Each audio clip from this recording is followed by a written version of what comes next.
Another minute or so with Alan. This one's called Yo 11. If you don't play craps, you wouldn't know what that means. But if you do, you certainly do know what that means. Yo 11. So, my wife and I like to gamble.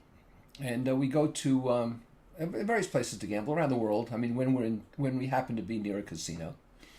And when we decide to go to Las Vegas because I'm doing a workshop there or I'm speaking there for someone or whatever, we always go to the Bellagio and we have a VIP status there and so forth. So we have a good time. But the way we do it is we allot a certain amount of money to gamble.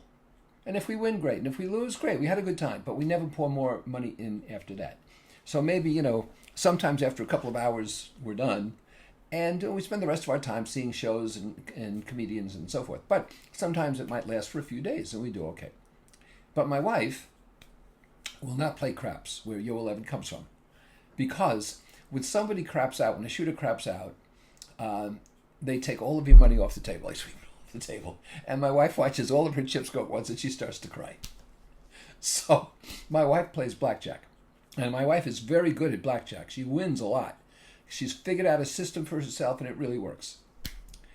Now what we have here is the willingness to accept smaller profits. Blackjack really doesn't pay as much as a really good craps run for several minutes. Accept smaller profits in return for much less risk. So lower profits and less risk. At the craps tables, you want more profits and you'll accept a lot more risk. There's no strategy in craps. It's how the dice roll, except sort of what you're playing and when, I guess. Some bets are better odds than others. But my point to you is this. That's how our life is, and that's how our businesses are.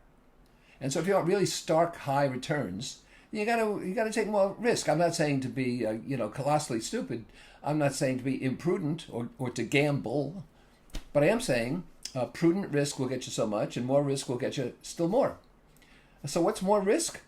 I don't mean flying on planes that have an engine out. I'm talking about putting out new products, putting out new services, contacting people who you're afraid won't see you.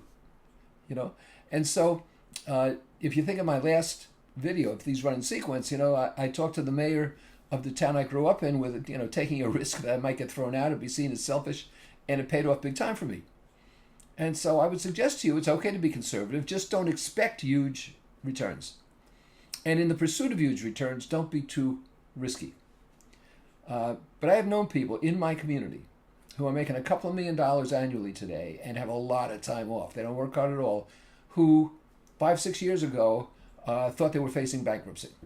And of course they weren't. Nobody's going to put you in debtor's prison because they want to collect their money, and they can't collect their money if you're in prison.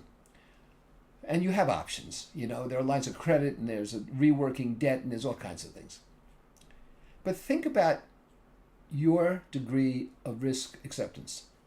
Because if it's too low, you're not going to get anything. And if you're unwilling to invest in yourself, then you've missed on the best investment of all.